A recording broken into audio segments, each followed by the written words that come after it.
Por mais que essa angústia seja uma realidade, eles não estão transitando sozinhos. É por isso que eles são capazes de dizer: o Senhor é o meu pastor e Ele não me faltará.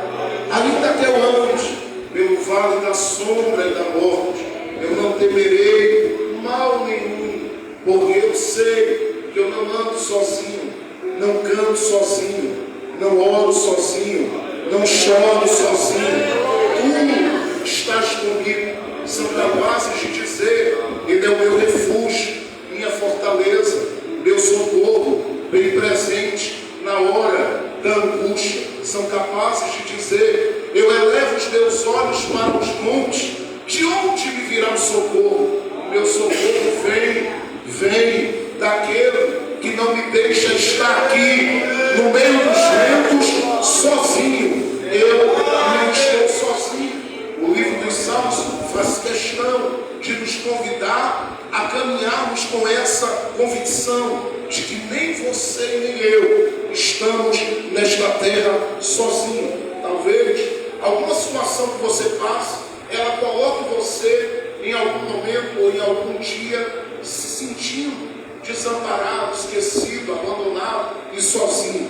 Mas a qualquer momento Deus aparece na história para mostrar a você que Ele jamais lhe deixaria e lhe deixará sozinho. E olhar para os Salmos é perceber isso. E é por isso que o livro dos Salmos, ele se divide, e eu poderia dizer isso, em duas partes importantes.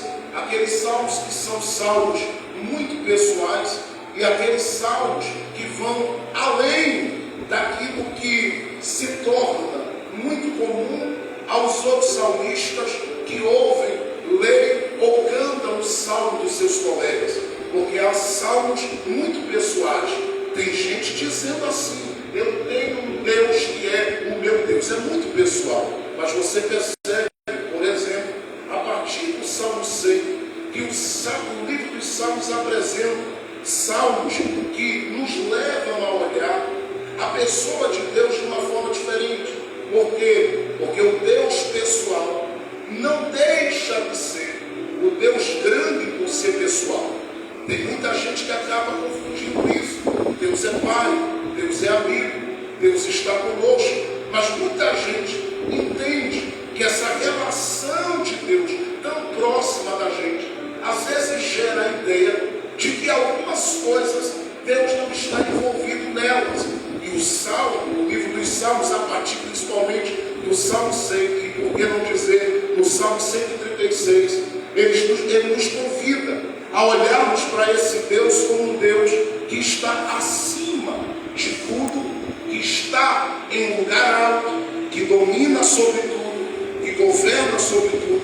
E esse é um grito congregacional. É por isso que esse Salmo 136 não nos apresenta particularmente em nenhuma das versões bíblicas que nós temos quem é o autor dele. Por quê? O autor decidiu apenas plantar uma semente de resgate.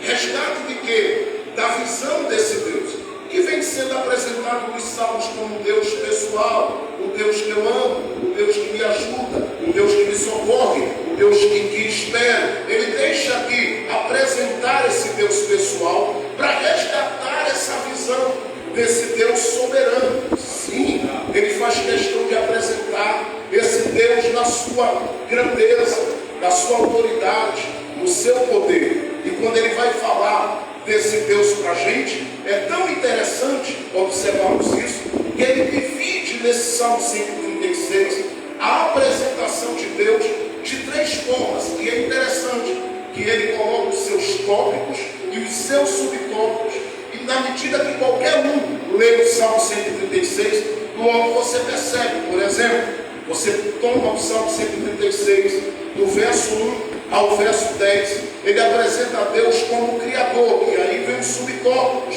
O Deus Criador é o Deus que ama e ama para sempre, é bom e é bom para sempre.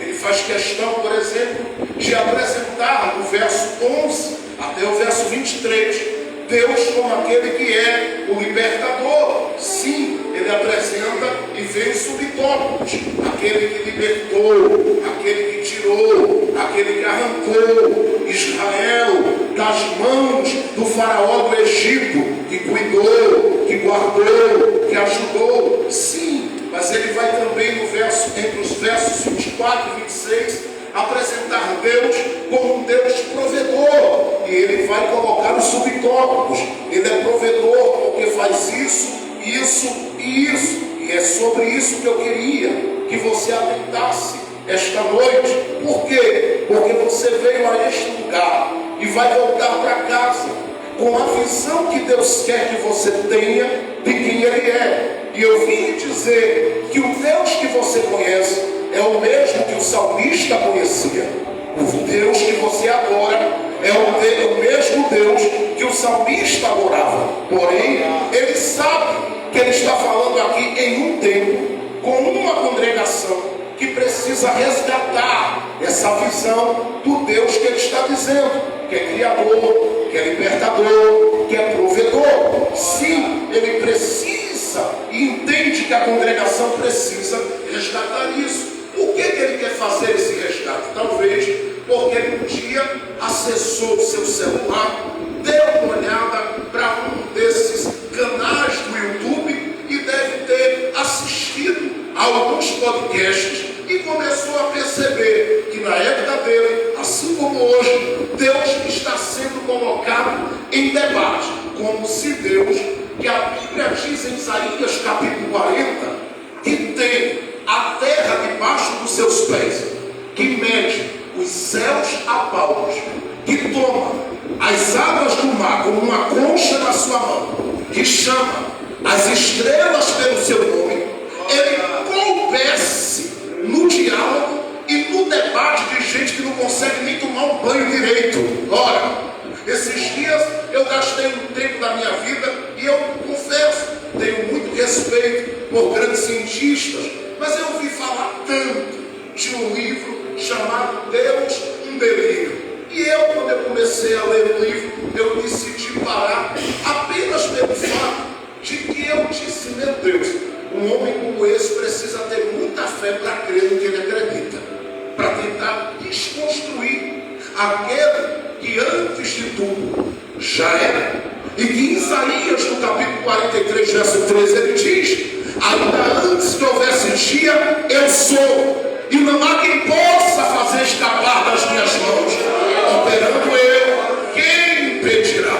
Eu fiquei pensando comigo: esse homem tem que ter muita fé para descrer, porque eu particularmente não preciso de toda essa informação para olhar para o alto, para olhar para a natureza, para olhar para outras pessoas e vê-las com a sua inteligência, com o seu intelecto, com a sua habilidade, com sua capacidade de acolher, de amar, de abraçar, de ajudar. Não dá para olhar para tudo isso e não reconhecer de forma tão simples que nós estamos nesta terra assistidos por um Deus grande. Que o salmista no Salmo 24, por exemplo, diz que a terra pertence a ele, e ele faz questão de dizer: eu quero anunciar que este Deus é um Deus que é digno de ter as portas abertas, e não é só do céu, é do coração da igreja, porque ele é apresentado como o Rei da Glória. Sim, eu estou falando de um Deus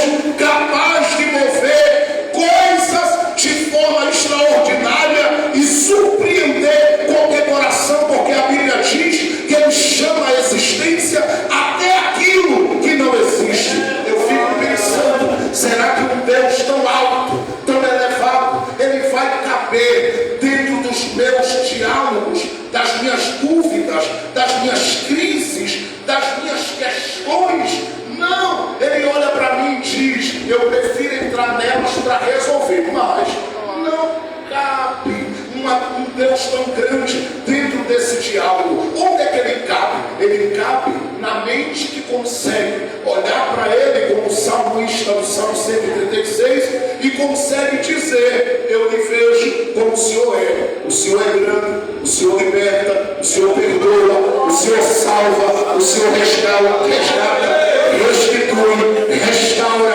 aqueles que estão aqui e reconhecem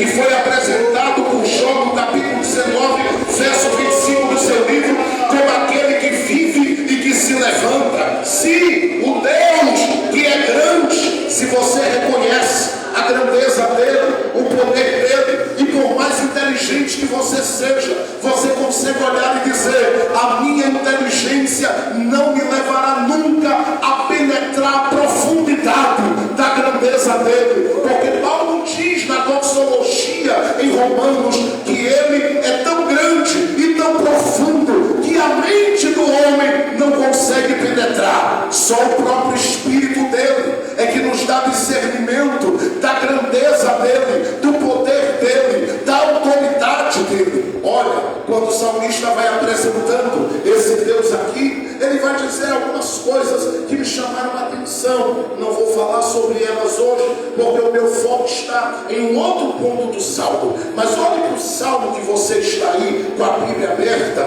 e veja o que ele diz no salmo de número 136, no verso de número 2. Olha o que ele diz: dê graças ao Deus dos deuses. Ele está dizendo: olha, adore, celebre, engrandeça. Sim, vocês que perderam a visão da grandeza e do poder dele pelas circunstâncias da vida, eu quero convidá-los a reconhecerem novamente que ele é tão grande que não há Deus que se compare a ele. Ele está apresentando Deus como um Deus incomparável. Mas perceba o que ele diz, por exemplo, no verso de número 4. Verso 4 ele diz: ao único, observe que ele faz questão de gritar para que a gente ouça, ao único, não há outro que se compare, que chegue aos pés. Era para você dar glória a Deus, mas tudo bem, eu vou dizer de novo, hein? Não há outro que se compare, que faça, que realize, que entre, que chegue, que mostre, que possa transformar realidades como ele. Ele diz: ao único que faz grandes maravilhas. Olha o que ele está dizendo: esse é um Deus não de coisinhas minúsculas e pequenas, ainda que ele ama coisas pequenas, ele não é um Deus que faz coisas pequenas apenas. Ele diz: ele é um Deus de grandes maravilhas. Para alguém, abrir o mar vermelho é coisa simples. Para mim, que tenho fé, é coisa maravilhosa. Abrir o Jordão, para alguém, é coisa simples. Para mim, que tenho fé, é coisa maravilhosa. Para alguém, ressuscitar morto é coisa simples. Para mim, que tenho fé, é coisa muito alta, porque o Deus que é apresentado por ele é um Deus de grandes maravilhas. Ele está dizendo: eu estou dando motivos, razões para vocês não ficarem no culto calados, para vocês não ficarem em silêncio. Eu estou dizendo a vocês que o Deus de vocês é um Deus de grandes maravilhas. Eu sei que na visão de alguém a causa parece impossível, mas eu vim te dizer que o teu Deus é um Deus de grandes maravilhas. Na visão de alguém, a realidade da família parece impossível de ser revertida, mas eu vim te anunciar que o Deus que você está adorando aqui é um Deus de grandes maravilhas. Se você crê nisso, levante a sua mão que eu vou profetizar. Ele vai fazer ainda neste final de ano. Isso é para quem crê e quem pode abrir a boca para adorar. Ele vai fazer neste final de ano grandes maravilhas na vida de quem crê. Se você acredita, abra a boca, porque eu vou profetizar. Ele vai abrir grandes portas nesse final de ano. Ele vai mover coisas que parecem impossíveis de serem movidas. Ele vai resolver situações que aos olhos humanos parecem impossíveis. Prepara o teu coração, abra a boca para dar glória e se alegre. Está chegando a hora que o Deus grande vai fazer grandes maravilhas. Você pode me ajudar a pregar? Se você não se sentir desconfortável com o que eu vou lhe pedir, faça o que eu estou lhe pedindo agora. Só se você não se sentir desconfortável com isso, coloque a mão no ombro de alguém do seu lado ou à sua frente e diga para ela: Deus vai fazer grandes maravilhas na tua história. Diga para ela, profetiza para ela, profetiza para ela, diga para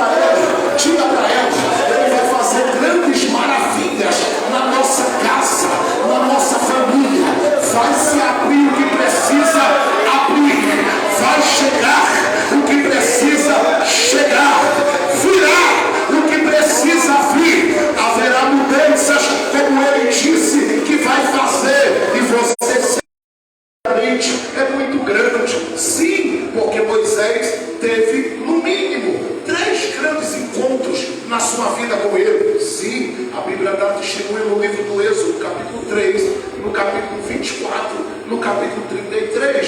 E nesses encontros que Moisés teve, Deus o deixou assustado. Por quê? Porque o primeiro encontro foi dentro de uma sarça. O segundo foi na brecha de uma rocha. O terceiro encontro, Moisés estava numa ligação com Deus e disse a Deus: eu quero ver a tua glória. Por que Moisés estava dizendo a Deus: eu quero ver a tua glória, eu quero ver a tua face? Porque Moisés não estava querendo contemplar o que nós sentimos enquanto adoramos a Deus. Não, Moisés queria ver a glória plena, total, a revelação total de Deus. Deus disse: Moisés, eu não sou esse Deus que você conseguiu alcançar a profundidade dele só porque está andando comigo. Não, Moisés, eu sou muito mais alto do que isso, e se o homem me ver, ele vai morrer. Agora eu vou fazer você ter experiências como você quer, porque eu já lhe dei uma experiência. Lembra quando eu apareci na sarça? A sarça queimava e não se consumia. Lembra disso, Moisés? É claro que eu lembro. Aquele dia foi o dia que o Senhor me chamou para fazer uma grande obra. Pois bem, Moisés, então eu vou ampliar a visão. Mas lembre-se quem eu sou. Por que eu estou dizendo isso? Porque o próprio Moisés, ele disse a Deus assim: Deus, me diz uma coisa, o Senhor está me separando para fazer a sua obra, para pregar a sua palavra, para ser um instrumento, um agente de libertação para aqueles que precisam, e eu vou fazer uma obra lá, mas eu preciso saber como é que eu te apresento. Deus disse: é simples, Moisés, quando chegar lá, diga que o eu sou me enviou, mas não pare aí. Se eles quiserem saber mais de mim, diga apenas assim para eles: Yahweh Asher Yahweh. Ele diz: Yahweh Asher Yahweh. Diga para eles que eu sou o que sou.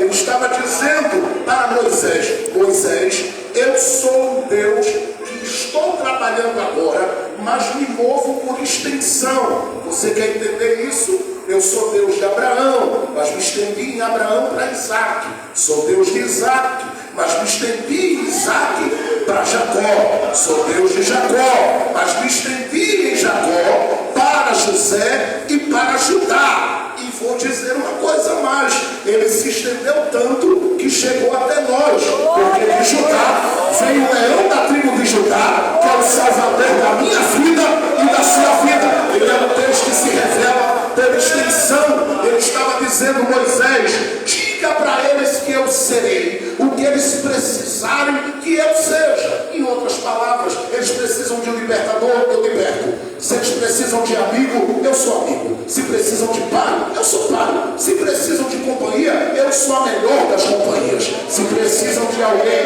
que abra as portas, eu tenho a chave. Se precisam de uma revelação gloriosa da minha parte, eu desço, porque eu sou o Senhor que me revelo por extensão. Eu não estou parado, nem estático, nem preso, nem monopolizado por ninguém, ao ponto de estar engessado e não poder me mover. Quem não pode se mover é o Cristo que está lá do Rio de Janeiro. Mas este Deus que você adora aqui, ele se move. É claro que quando nós falamos de um Deus que se move, eu estou falando de um Deus que é Espírito. Sim, João 4,24 diz que ele é Espírito. Eu sei, mas a Bíblia usa uma linguagem ou duas linguagens para que a gente possa assimilar a ação de Deus na história. Uma dessas linguagens nós chamamos de antropomorfismo, a outra antropopatia, quando Deus está simplesmente se manifestando e nós pensamos nessa antropopatia, nós estamos falando dos sentimentos de Deus. Mas esse antropomorfismo é o que nos faz ler a Bíblia e perceber, por exemplo, a Bíblia dizendo que Deus tem mão, que Deus tem pés. É claro que Deus é Espírito, mas ele estava dizendo: eu quero que os homens saibam que lá embaixo eles não mandam em nada. Quem manda sou eu. E vou dizer a eles que eu tenho mão, porque na hora que eu quiser intervir e trabalhar, eu coloco a minha mão e resolvo o que tem que resolver. Vou dizer aos homens que eu tenho os pés, porque quando eles pensarem que eles estão muito orgulhosos, avançadinhos no conhecimento que têm, ao ponto de acharem que podem fazer o que quiser e zombar do meu nome, eu vou colocar só os meus pés. E eu penso que foi isso que aconteceu em Atos 16, porque quando Paulo e Silas estavam cantando, não havia possibilidade humana de correntes quebrarem, de portas se abrirem, mas a Bíblia diz que houve um terremoto. É claro, não foram um choque de placas tectônicas, eram os pés de Deus na terra, assim, ó, mexendo. Se você não é glória, não tem problema, você vai dizer de novo. Eram os pés de Deus assim, soltando uma pequena balançada na terra e dizendo: ninguém segura quem tem promessa nesta terra. Eu estou trabalhando pelos meus filhos. Por que eu estou dizendo isso aqui? É para você hoje sair daqui glorificando esse Deus e não deixar mais ninguém diminuindo na sua cabeça. Porque quando alguém quiser dizer a você por que Deus não fez, você vai dizer: Ele é grande e faz o que quer. Agora que eu já orei e Ele já me respondeu, eu sei que Ele já me respondeu. Quem está entendendo? Porque eu falo sobre isso? Porque o salmista diz que Deus é um Deus que ama, é um Deus bondoso, é um Deus de grandes maravilhas. Mas Ele não para aí. Nos últimos 3 versículos, Ele diz para mim e para você assim, e eu quero que você receba com as mãos levantadas o que eu vou ler aqui agora, porque Ele diz 3 coisas sobre este Deus e eu já me preparo para nós concluirmos. Olha o que Ele diz sobre esse Deus. Eu vou ler o verso de número 23, só a primeira parte. Ele diz assim: aquele que se lembrou de nós. Eu vou dizer de novo, hein? Olha como Ele diz quem é esse Deus de forma tão gloriosa, de forma tão extraordinária. Ele está dizendo assim: aquele que se lembrou, levante a mão para receber. Aquele que se lembrou de nós. Vou citar mais uma vez: aquele que se lembrou de nós. Porque Ele diz em Isaías, no capítulo 49, verso 15, que ainda que uma mãe esquecesse do filho que ainda ama, Ele jamais esqueceria de mim, jamais esqueceria de você. O que é que eu estou querendo lhe afirmar? É que o Deus que é apresentado nesse salmo é um Deus que tem uma memória extraordinária. Pastor, o salmista usa a expressão lembrou-se. Deus esquece? Claro que não. Agora, Ele tem direito sobre o tempo. E Ele marca o tempo em que Ele vai se lembrar de alguma coisa para fazer algo que Ele prometeu. Sim, Ele lembrou-se de Noé, lembrou-se de Ana. E Ele não perde a minha imagem e nem tampouco o meu nome da memória dele. Até porque eu fico lá todo dia lembrando a Ele por meio da minha oração que eu estou aqui esperando dele. Então Ele olha para mim e diz: não tem como te esquecer, Jesus. Todo dia você está orando e você está aqui, ó, na minha mente. Eu estou falando isso para você se alegrar, porque você às vezes tem a ideia de que está pelos cantos, jogado, esquecido, como se não tivesse pai. Para com isso. Teu pai se lembra todo dia de você. Ele não te perdeu de vista e você jamais saiu da memória dele. Uma segunda coisa que o salmista diz aqui, olhe para o verso de número 24, por favor. Ele diz assim: este Deus é o Deus que nos livrou de nossos adversários. Pare aí. Ele está dizendo que esse Deus que tem uma memória eterna, Ele é um Deus que livra. Preste atenção. Ele está anunciando para mim e para você o Deus que livra. O Deus que livra. Livra de quê? A Bíblia diz que Ele livra das cargas, diz que Ele livra das enfermidades, diz que Ele livra das dores, das agonias. Eu lembro que eu estava domingo passado falando em uma grande festividade, tinha muita gente ali. E eu comecei a convidar a igreja a tomar consciência do Deus que ela serve. E estava anunciando que Ele é grande, grande, grande, grande, grande. E Ele simplesmente, que livra, decidiu no meio daquele culto fazer um movimento diferente. Veio uma graça tão grande sobre a igreja. Eu estava ali e entendi, isso não tem a ver com a gente que prega, é porque a gente está falando dele. E quando eu falo dele, é impossível que um coração que tenha o Espírito Santo na vida não sinta que ele está presente. Eu sei que às vezes a gente olha para a embalagem, o envelope do vaso que chega, mas às vezes a gente tem que tirar os olhos do vaso e entender que o Deus do vaso, de verdade, Ele é um Deus tremendo, Ele é um Deus que livra. E no meio daquilo que eu estava anunciando, que Ele é poderoso e grande, que Ele é grande e poderoso, e eu dizia que Ele é grande, alguém que veio à frente, no meio de uma multidão de pessoas que estava ali, não era evangélica, ela começou a sentir algo diferente desse Deus grande operando no ambiente da igreja, e ela não suportou aquilo que estava instalado como enfermidade e como mal no corpo dela, saiu pela boca na frente da igreja. Eu me lembro que quando eu parei de pregar, ela correu ao meu encontro e me deu um abraço e disse: você estava pregando. E eu simplesmente olhando para a imagem, eu não via que vinha alguma coisa daí, mas eu comecei a olhar além do vaso, e eu comecei a perceber que o Deus que o Senhor estava anunciando, Ele estava me sacudindo dentro de mim, de uma forma tão grande, que eu não resisti à palavra desse Deus, à autoridade desse Deus, e me deu um choque com o poder dele, que eu vomitei toda a enfermidade. Ela disse: esse dia vai ficar marcado na minha vida. Por quê? Porque não tem a ver com pregadores, tem a ver com o Deus que nós oramos e adoramos. O que eu estou querendo anunciar a você hoje é que esse Deus ainda livra, Ele ainda livra. Se eu fosse você, eu glorificava Ele bem alto aqui, porque Ele é um Deus que ainda livra. Ele livra das cargas. Tem gente que chegou aqui arrasada, quebrada, cansada, e agradeceu tanto a Deus pelo dia de descanso de hoje, mas a alma está se arrastando. Ele vai te livrar dessas cargas. Tem gente aqui que chegou debaixo de um jugo violento, sim, numa luta com algo que está acontecendo no seu corpo, mas eu vim lhe avisar que esse Deus é um Deus que livra das enfermidades. Ele livra das enfermidades.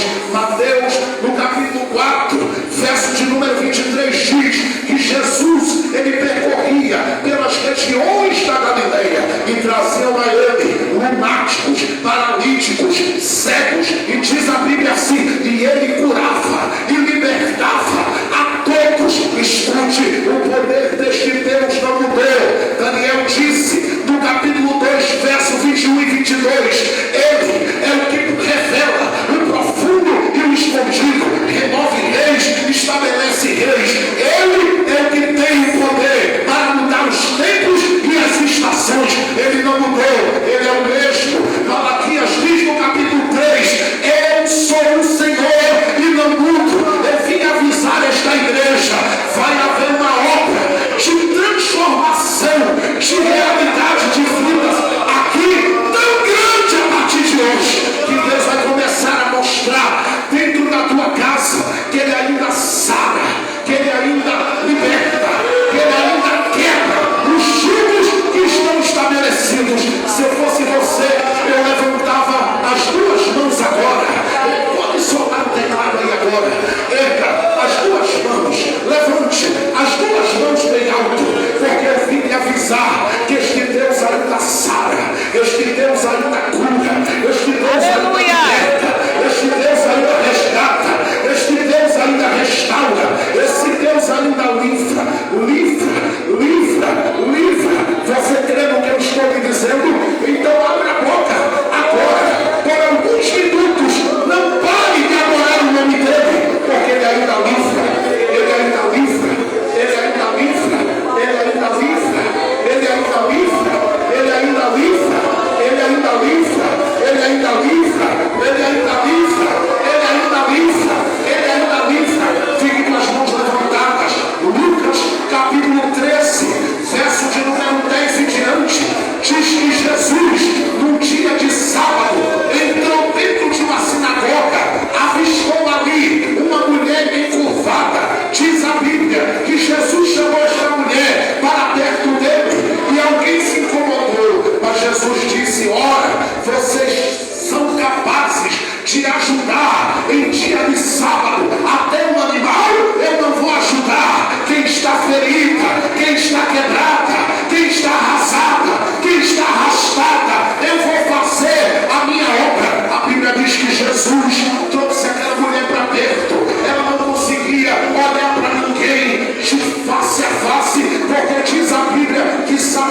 Jesus entra num dia de sábado e eu vou lhe perguntar: quanto tempo você acha que Jesus precisou para libertar aquela mulher? Eu vou dizer a você que ele disse apenas essas palavras. Ele disse assim: mulher, estás livre, você livre. Dependendo da sua tradição, está dito assim: mulher, ser livre da tua enfermidade. Ele diz assim: mulher, ser livre da tua enfermidade. Eu vou continuar. Ele diz: mulher, ser livre da tua enfermidade. Eu vou dizer de novo: mulher, ser livre da tua enfermidade. Mais uma vez ele diz: mulher, mulher, mulher, mulher, mulher, mulher, mulher, mulher, mulher. Meu Deus, está descendo um mistério aqui. Eu estou sentindo vontade de correr aqui. Eu estou sentindo a presença dele. Mulher, ser livre da perturbação da mente nesta noite. Mulher, ser livre da crise, da depressão, da agonia, da angústia. Abre a boca, mulher. Mulher, ser livre de tudo que está oprimindo, cansando, desgastando, abatendo. Mulher, ser livre, ser livre, ser livre. Feche os seus olhos que eu estou ministrando sobre a sua vida, debaixo da autoridade de Jesus de Nazaré, esta noite aqui. Feche os seus olhos, curve sua cabeça, porque eu estou ouvindo a voz dele dizendo: ser livre, ser livre, ser livre, ser livre. Quem está percebendo que ele está falando com a gente aqui? Abra a boca. Ser livre, ser livre, ser livre, ser livre, ser livre. Eu vou continuar, eu vou continuar. Ser livre agora, ser livre neste exato momento.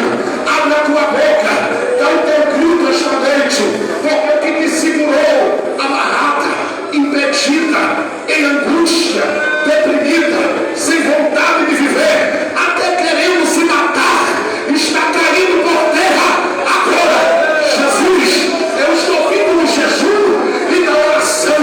Eu peço-te agora, aonde há um coração aberto, uma alma rendida, vai agora, gritando no ouvido do coração agora, e vai dizendo: ser livre, ser livre, ser livre, ser livre, ser livre, ser livre, ser livre, ser livre agora, ser livre agora, ser livre agora, ser livre agora.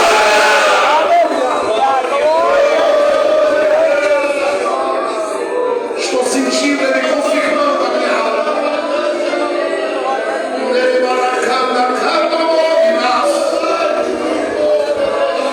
Acabou de entrar uma nuvem de glória neste ambiente. Quem estiver ligado vai receber um renovo muito grande dentro de 2 minutos acaba.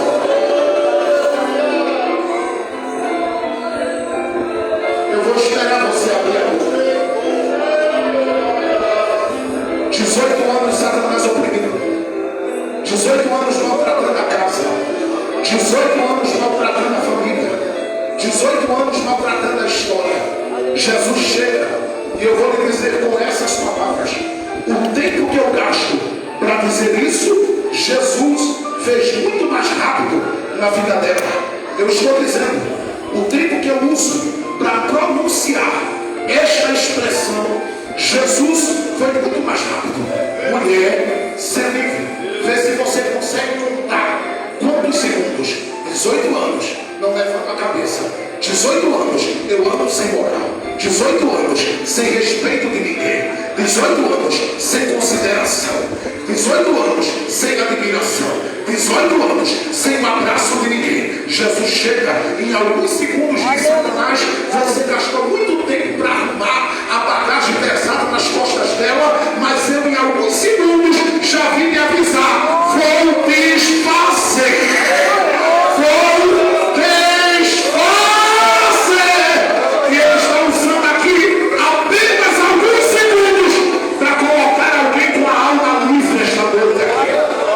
Aqueles que estiverem dispostos a abrirem a boca para glorificar a Deus aqui, muito mais rápido.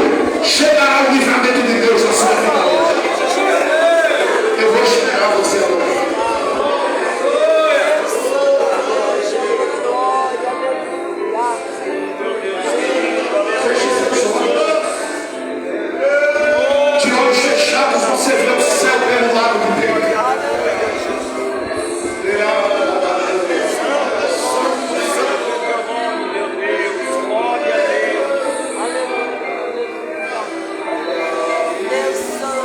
Quem o diabo pensa que é? Para afrontar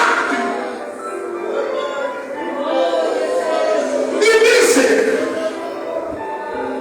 que vai destruir, que vai acabar, que vai matar. Eu ouvi o grito no mundo espiritual e eu digo: eu sou o Senhor. Desço neste lugar para te dizer que tu não precisas temer a nada. Eu toco no teu sangue, eu toco nos teus ossos, e enquanto esta igreja glorifica o meu nome, eu faço uma grande obra da tua história. Alcanço a ti, a quem tu amas, porque eu te digo: a guerra não é tua, minha. Eu desço para livrar, diz o Senhor dos Exércitos. Eu estou sentindo a presença dele neste lugar.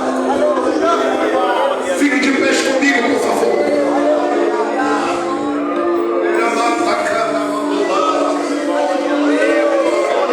Cadê aqueles pentecostais que gostam de dar glória a Deus neste lugar?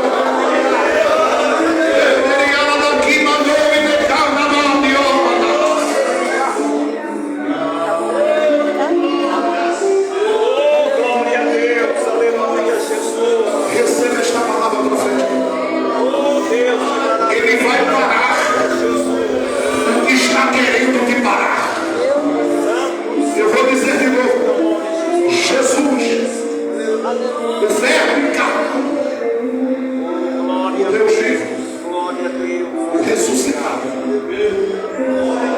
aquele que disse: todo o poder foi me dado nos céus e na terra. Ele vai parar o que está querendo te parar. Tua casa não vai ficar debaixo de opressão. Eu vou profetizar de novo: tua casa não ficará debaixo de opressão. Eu vou falar novamente para você adorar a Deus gostoso aqui. Tua casa não vai ficar debaixo de opressão.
presenciar no nosso meio pessoas que não são evangélicas,